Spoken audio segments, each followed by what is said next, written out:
TV during the 1980s certainly was enjoyable for a kid. You had the animated shows like Transformers, Thundercats, to a number of incredibly entertaining live-action shows like Knight Rider, The A-Team, to The Fall Guy, to time travel fantasy shows like Voyagers. But let's face it, there were some awful television shows that as a kid seemed awesome at the time. But looking back, we wondered what they were thinking. Most of the good quality shows on TV were created and produced by this incredibly creative man, Glenn A. Larson, who created some of the best television shows to ever grace our screens, which were mostly high on budget. But let's face it, even he failed at times to bring us quality television. As they say, no one's perfect, and you can't strike gold every time. One such show that came and went was one of the most ludicrous, insane shows on TV, Manimal, about a British college professor, Dr. Jonathan Chase, who teaches at a New York university, who has this very unusual ability and power to transform into any kind of animal. He uses this power to battle crime alongside his working partners, who are the only ones who know his secret, an attractive policewoman named Brooke Mackenzie, and a Vietnam War buddy, Ty Earl. I remember clearly as a 10-year-old kid watching this show when it premiered and thinking this is amazing, and actually looked forward to each episode, even recommending this show to various kids during the school week. The 90-minute pilot aired on NBC on September the 30th of 1983 and was co-created alongside Donald R. Boyle, but the series would only run for only 8 episodes. At this time, Larson was having a bad run of releasing short-lived, unsuccessful TV shows throughout the 80s, with such short-lived classics as Automan and The Highwayman. None of these shows would last a season, and this would continue for Larson well into the 1990s. But Manimal might have been the worst of the bunch, ranking at number 15 on the top 50 worst shows of all time in TV Guide in 2002. At the time of its release, Manimal would be placed into hiatus after only 4 episodes.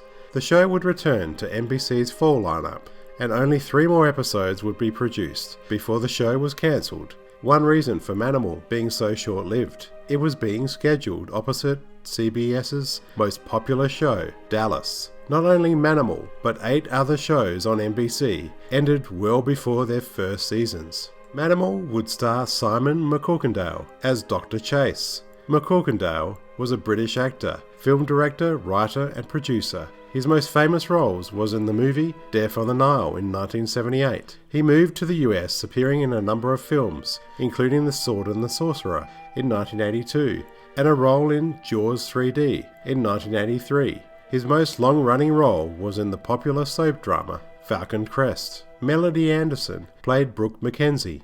Anderson has appeared on many TV shows, from Welcome Back Kotter, Logan's Run, Battlestar Galactica, Chips, to The Fall Guy, to appearing in the A-Team pilot, and had reoccurring roles on shows like Jake and the Fat Man and Murder, She Wrote. But to sci-fi fans, we'll always remember her as Dale Arden in the sci-fi camp classic Flash Gordon in 1980. Actor Michael D. Roberts played Tyrone in 7 episodes of the series' 8 episodes. Actor Glenn Turman played Ty in the pilot episode, while veteran stage and screen actor William Conrad would voice the dramatic narration on every episode except the pilot.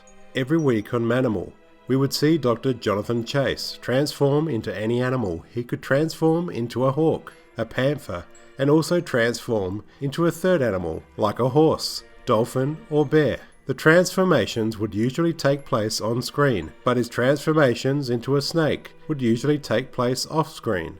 Due to a limited budget, the amazing special effects were designed and created by Stan Winston, who would later become an award-winning special effects master on films like Terminator 2 and Jurassic Park. Even makeup artist Rick Baker would work on the series. The transformation scenes would usually look like an extremely painful process on the show. During the production of Manimal, when the script called for an animal transition, every movement by the actor had to be cleverly coordinated by the production designer, director, set director, stunt supervisor, and animal wrangler. Shooting on a soundstage would allow more animal control, but location shoots would be extremely difficult. Apparently the Jonathan Chase character was briefly resurrected in a crossover episode in the Glenn Larson produced series Nightman in 1997, but the practical effects used in Manimal were replaced in favour of CGI.